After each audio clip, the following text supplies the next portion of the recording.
20 அணிகளுடன் தொடங்கிய 10வது டி20 உலகக்கோப்பை தொடர் அதன் இறுதிக்கட்டத்தை எட்டியுள்ள நிலையில் இன்று நடைபெறும் இறுதிப் போட்டியில் இந்தியா மற்றும் நியூசிலாந்து அணிகள் சாம்பியன் பட்டத்திற்காக பலப்பரீட்சை மேற்கொள்கின்றன. தற்போது இந்த தொடரில் நடைபெற்ற சுவாரஸ்ய நிகழ்வுகளை நமது செய்தியாளர் யோகேஷ் தொகுத்து வழங்க கேட்கலாம். நியூஸ்7 தமிழ் நேயர்களுக்கு வணக்கம். 10வது டி20 உலகக்கோப்பை கிரிக்கெட் தொடர் அதோட இறுதி கட்டத்தை எட்டியிருக்கு. கடந்த 7ஆம் தேதி தொடங்கிய இந்த தொடர் இந்தியா மற்றும் இலங்கை நாடுகளில் நடைபெறுது. பொதுவாக இந்த டி20 உலகக்கோப்பை தொடர் எடுத்துக்கிட்டோம்னா 16 அணிகள் தான் பங்கேற்பாங்க. ஆனால் இந்த ஒரு ஃபார்மேட் கடந்த 2024ஆம் ஆண்டு மாற்றப்பட்டுச்சு. அதில் இந்தியா, இலங்கை, இங்கிலாந்து, நியூசிலாந்து, பாகிஸ்தான், ஆப்கானிஸ்தான், ஆஸ்திரேலியா உள்ளிட்ட 20 அணிகள் பங்கேற்று இருந்தாங்க. இந்த தொடர் ஆரம்பிக்கிறதுக்கு முன்னாடியே ஒரு பெரிய சர்ச்சை வெடிச்சது. அதாவது வங்கதேச அணி எப்போதும் இல்லாமல் இந்த முறை நாங்கள் இந்தியா கூட போட்டிகளை விளையாட மாட்டோம், அதுலேயே இந்தியாவில் ஒரு போட்டியை நாங்கள் விளையாடவே மாட்டோம், எங்களோட போட்டிகளெல்லாம் மாற்றி கொடுங்க அப்படின்னு ஐசிசி கிட்ட முறையிட்டாங்க. இறுதியாக ஐசிசி என்ன பண்ணாங்கன்னா வங்கதேசத்தை இந்த தொடர்லேருந்து விலக்கிட்டு அதற்கு பதிலாக அவங்களுக்கு அடுத்த இடத்துல இருந்த ஸ்காட்லாண்டை இந்த தொடரில் 20வது அணியாக சேர்த்துக்கிட்டாங்க.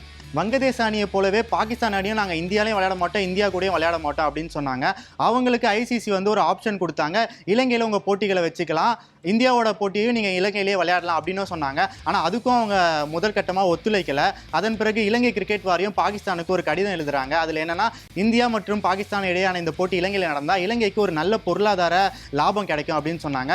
அதன் பிறகு பாகிஸ்தான் இந்த அழைப்பை ஏற்றுக்கிட்டு இந்தியா கூட ஆடுறதுக்கு ஒப்புதல் அளித்தாங்க. அதன் பிறகு இந்த போட்டி நடக்கிறது முடிவாச்சு. அதன் பிறகு 20 அணிகளையும் 4 பிரிவுகளாக தலா 5 அணிகளாக பிரித்து லீக் போட்டிகள்லாம் நடந்துச்சு. அந்த லீக் போட்டிகளோட முடிவில் ஒரு குரூப்லையும் தலா முதல் 2 இடங்களை பிடிச்ச அணிகள் சூப்பர் 8 சுற்றுக்கு முன்னேறினாங்க. சூப்பர் 8 சுற்றில் இந்தியா, இங்கிலாந்து, நியூசிலாந்து, மேற்கிந்திய தீவுகள், நமீபியா, ஆஸ்திரேலியா, தென்னாப்பிரிக்கா, இங்கிலாந்து மற்றும் இலங்கை அணிகள் தகுதி பெற்றிருந்தாங்க. அந்த சூப்பர் 8 சுற்றோட முடிவில் ஒரு குரூப்லையும் தலா 2 இடங்களை பிடிச்ச அந்த 4 அணிகள் அரையிறுதி போட்டிக்கு முன்னேறியிருந்தாங்க.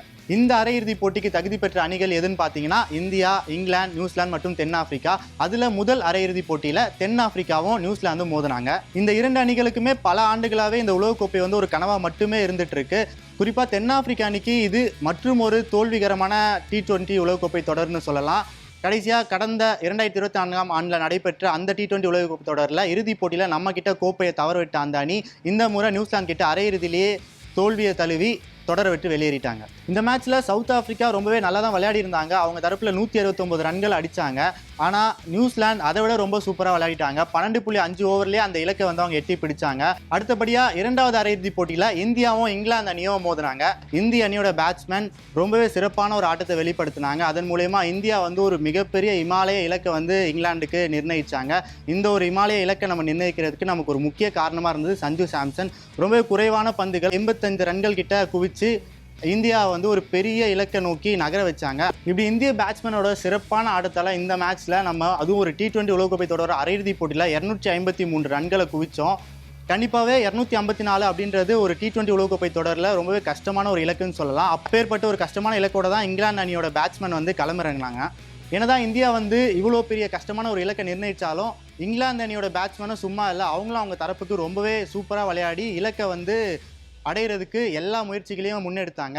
ஜாக்கப் பெத்தேலும் ஃபில் சால்ட்டும் ரொம்பவே சிறப்பாக விளையாடி இங்கிலாந்து அணி வெற்றியை நோக்கி கொண்டு போயிட்டே இருக்கு. அந்த சமயத்தில் ஃபில் சால்ட்டோட விக்கெட் போச்சு. ஆனாலும் ஜாக்கப் பெத்தேல் சும்மா ஆடல, அவர் பங்குக்கு அவர் அடிச்சுட்டே தான் இருந்தார். அந்த சமயத்தில் பும்ரா போட்டு ஒரு குரூஷியல் ஓவர் இருக்குல்ல, அந்த ஓவர் தான் மேட்சையே மாற்றுச்சுன்னு சொல்லலாம். அந்த ஓவரில் பும்ரா கொடுத்தது வெறும் 6 ரன்கள் தான். அது இங்கிலாந்துக்கு ஒரு பெரிய ப்ரெஷரை ஏற்படுத்துச்சு. அதனால் அடுத்து வந்த 2 ஓவர்களில் இங்கிலாந்து பேட்ஸ்மேனால் குறிப்பிட்ட ரன்கள் அடித்து இலக்கை அடைய முடியல. இதனால் நமக்கு இந்த ஒரு வெற்றி சாத்தியமாச்சு. இந்த ஒரு வெற்றினால இறுதிப் போட்டிக்கு நம்ம முன்னேறி இருக்கோம். இந்த இறுதிப் போட்டியில் நியூசிலாந்தை நம்ம சந்திக்க போகிறோம். நியூசிலாந்தும் இந்தியாவும் மோத போகிற இந்த ஒரு இறுதிப் போட்டியுமே மிக சுவாரஸ்யமான ஒரு போட்டின்னு சொல்லலாம். ஏன்னா இதற்கு முந்தைய நிறைய ஐசிசி டோர்னமெண்ட்ஸில் நியூசிலாந்து இந்திய அணிக்கு ஒரு பெரிய சவாலாக இருந்திருக்காங்க. 2019 உலகக்கோப்பை தொடரோட அரையிறுதி போட்டியில் இந்தியாவை நியூசிலாந்து தோக்கடிச்சு வெளியேற்றினது இப்போ வரைக்கும் எந்த இந்திய ரசிகர்களும் மறந்துருக்கவே மாட்டாங்க. அப்பேற்பட்ட ஒரு தோல்வி அது. இருந்தாலும் 2023ஆம் ஆண்டு நடைபெற்ற ஒரு உலகக்கோப்பை தொடரில் நியூசிலாந்து இந்தியா ஜெயிச்சிருந்தாங்க. அதோட தொடர்ச்சியாக கடந்த 2025ஆம் ஆண்டில் நடைபெற்ற சாம்பியன்ஸ் டிராஃபிலையும் நியூசிலாந்தை தான் நம்ம ஃபைனல்ஸில் வீழ்த்தி இந்த சாம்பியன் பட்டத்தை ஜெயிச்சிருந்தோம். இப்போ மீண்டும் இந்த 2 அணிகளும் ஒரு முறை மோத போகிறாங்க டி20 உலகக்கோப்பைக்காக. ஸோ பொறுத்திருந்து பார்க்கலாம். இந்த ஒரு இறுதிப் போட்டியை ஜெயிச்சு இந்திய அணி தங்களோட டி20 உலகக்கோப்பையை தக்க வச்சு முதல் அணியாக 3 முறை டி20 உலகக்கோப்பையை ஜெயிச்ச ஒரு அணியாக மாற போகிறாங்களா, அல்லது நியூசிலாந்து இந்த இறுதிப் போட்டியை ஜெயிச்சு முதல் முறையாக டி20 உலகக்கோப்பையை தங்களோட கைகளில் தூக்க போகிறாங்களான்னு